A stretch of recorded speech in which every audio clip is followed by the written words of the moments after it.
This made the rounds yesterday, and the question was posed. They talked about the best units in the NFL, like what teams have the best units, what areas are the best, etc., etc., etc. So the question got posed: is the Detroit Lions offensive line a top 5 unit in the National Football League? And D-Mac, again, you know my stance on it. They are anchored by one of the 3 best offensive tackles in the game of football, even though Sam Flannel doesn't agree. But you know what? That actually, to me, that he disagrees makes it more valid. Well, and that's the thing. That's just how I take it, and I tend to agree. And that's the thing, D-Mac, is I'm usually first to the party on this stuff. Like the Jalen Hurts thing is a good example, right? Remember that discussion? Remember the Neal, Jalen Hurts sucks. No, and honestly, like Jalen Hurts, I was not a believer. He had to prove it. He had to show me. You were the one, like, where that's one person where you said, no, he's as good. And I was like, I'm not there yet. And you're like, okay, you're going to see. And I'm like, I'm waiting to see. And then I was like, I saw, right? I saw. You know, a lot of different things. The eyeball test is the biggest thing against the different guys that he's gone up with. Obviously, you know, the Aaron Donalds and the Micah Parsons and stuff like this. There's something to the fact, you know, Jamal Williams sets a rushing record for the team, right? From short yardage. I get it, but you got to run behind something. And if it's not Penei Sewell, it's the offensive line gets credit for that, for punching it in. We've said it all along for the past few years. We need to push both ways, and we can agree your biggest asset is your offensive line as a unit. Now, right? Now Vaitai's still on the team, correct? Correct, yeah. So that tells me right now, because that's a guy that we sort of speculated might be bought out because of contract, but maybe he is going to be healthy. Maybe his impact, because we saw the impact of what he had off the field with Penei Sewell and the relationship there. So I'm on board 100% with you with Penei Sewell and with this unit, that this unit has to be top 5 for this team to win this division. But that's what I expect right now here on Chris Draper's birthday, May 24th. He's 52. He's the oldest of all of us. Congratulations, Drapes. Happy birthday. Happy birthday, Drapes. No doubt about that. Pickleball, you know, for a hockey player, hell of a pickleball player. Top 50 over 50 in the world. Chris Draper. That's it. Pickleball. Don't play him. Ninja hands. Quick. Yeah. BMG, putting you on the... there's a graphic for this, right? Probably. Yep. Probably? Okay. I know BMG is locking it down right now. But just to do a cross comparison with it, because... When you look at it and you look at what are perceived as the top groups in the National Football League, there's some good ones. Eagles defensive front chimed in at number 1. This is according to Bucky Brooks, I guess. So shout out Bucky Brooks. I like Bucky Brooks. Yeah.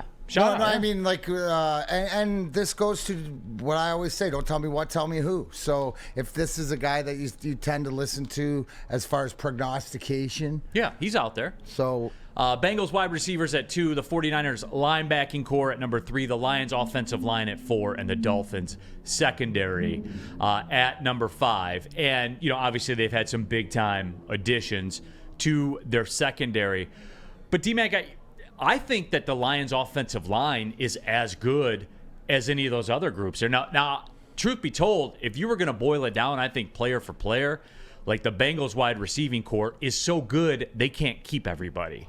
Like, that's how good their wide receiving core is. They're going to have to trade T. Higgins. I don't think they will. I think that Joe Burrow, from what I'm hearing as far as Joe Burrow working it out with the team, they're going to figure out a way. You know, they're going to figure out a way. Joe Burrow's going to go Tom Brady-ish. Or whatever, and they're going to figure out a way. But to that, just be here. Let's step back and whether you agree. There's some people in the chat thread saying top 5 offensively, debatably top 3.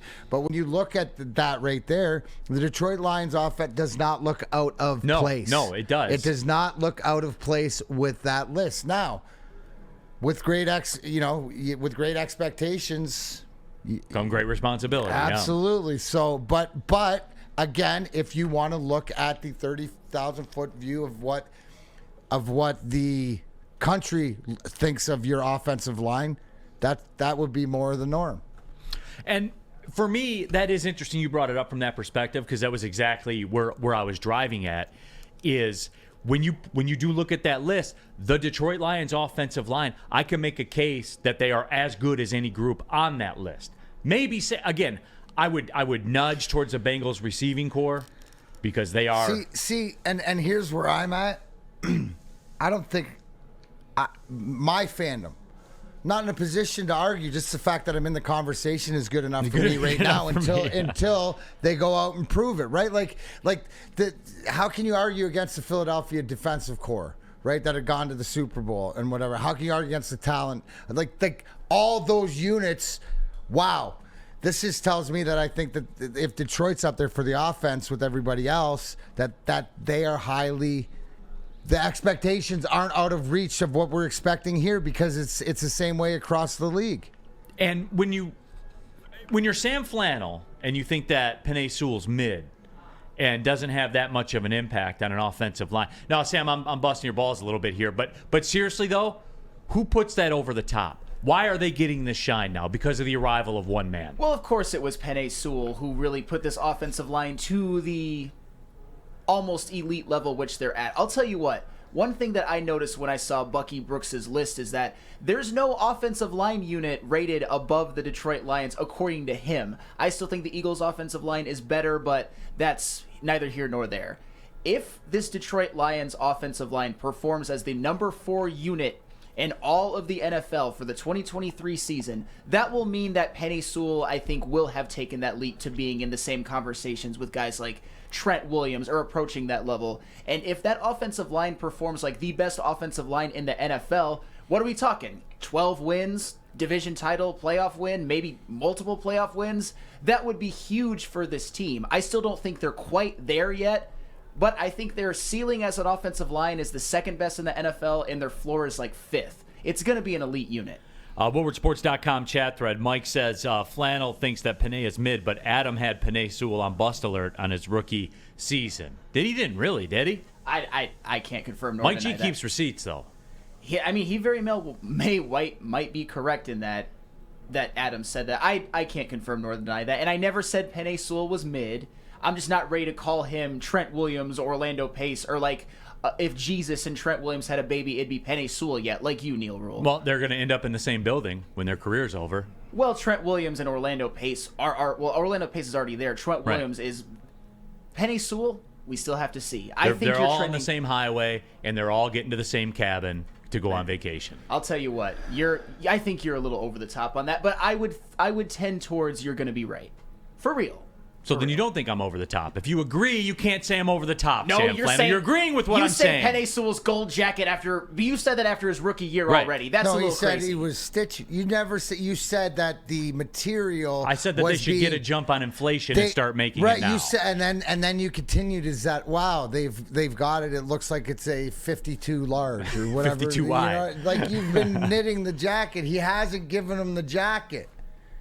Right? You haven't given him the jacket. You said he's on pace. Now you agree that the jacket is a formality. 100%. 100%. I believe that. So do I. It's a formality. I don't know about formality. Can we chat poll that Trending one, towards BMG? that way.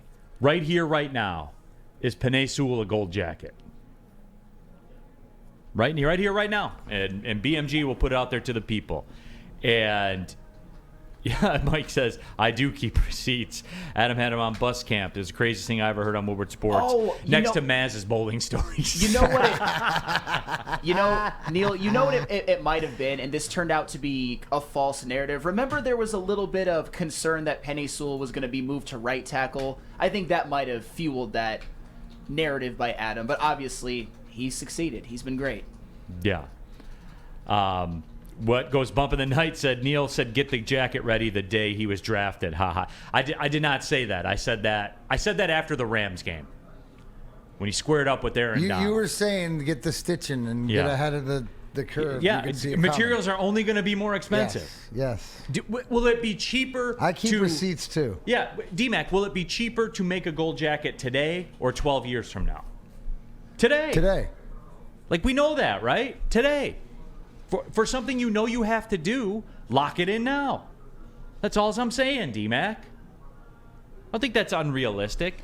It's up there right now from courtesy of BMG as Penei Sewell, a future But Hall isn't of it like Famer. we're talking about the offensive line, right? We're not talking about 5 guys. We're talking about the whole unit. We're talking about guys that are stepping in, whether it's a new guy, Spenny's boy they just drafted, or guys like Dan Skipper, or guys that have filled the voids. Now Vaitai too. So it tells me, and I read this in the Woodward Sports chat thread. Also forgot who said it, but I tend to agree with this. If that we haven't seen Vaitai cut, there's plans for him, right? And I know that when he was healthy, he showed to be why this offensive line is ranked top 5. So I'm excited to see that too. Maybe there's different things like you wanted about OTAs and what you can't really get anything out of it. It's all speculation. Maybe it's just more like health is some of the question marks that we don't know. Not the young guys, but some of the older veteran guys.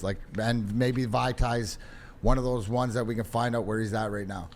Right. And, it's too with this unit. This unit is so good. And look, you guys know I was a big Skoronski guy, or if you're roped into picking at 6 and you have to, and there's not really anything that catches your fancy, you take Skoronski or an offensive lineman and you kind of reset that rookie clock that you have going on. Even without that, this Lions offensive line unit is so good that they have the freedom to maneuver with the offensive line as Taylor Decker gets older, ... You know what I'm saying? Like, they're in a position where they can do a lot of things. And they're in a position where certainly Penei is the nucleus of everything that is going to happen. But D-Mac, they have such balance and such a depth of high-end talent that really, and this is big, D-Mac, and we talk about this with Yzerman, we talk about this with Brad Holmes. The flexibility, to me, is as important as anything else. You're flexible because of cap space, contracts you have on hand, depth of talent that you have. Now, that might be something that's what Yzerman is still in the process, as they would say over on your side of the border. He's still in the process of gathering right now, is that depth of talent that goes across the board. But the Lions' offensive line is as deep as any of those units that they put up there on that screen. Oh, yeah, absolutely. But they've made it a priority. They knew that, right? They came out, and when Brad Holmes and Dan Campbell was building this team, that was the priority, and it was set in stone when they drafted Penei Sewell. Yeah, no question about that. WoodwardSports.com chat poll, is Penei Sewell a future Hall of Famer? 91% of the people say yes. So there you go, Sam Flannel. You know our polls, there's a 10% accuracy disparity, so that's essentially 100%. No, I think there's usually about a 20% bump to anything Neal says versus anything I say. But anywho, I do think Penei Sewell is going to be great, and I think he's trending towards Hall of Fame. I'm just saying, I think you're overrating him a tad right now. Lions secondary getting a lot of love. Let me see first. From where we were. Oh, it's not as good as the offensive line. Yeah, from where we were.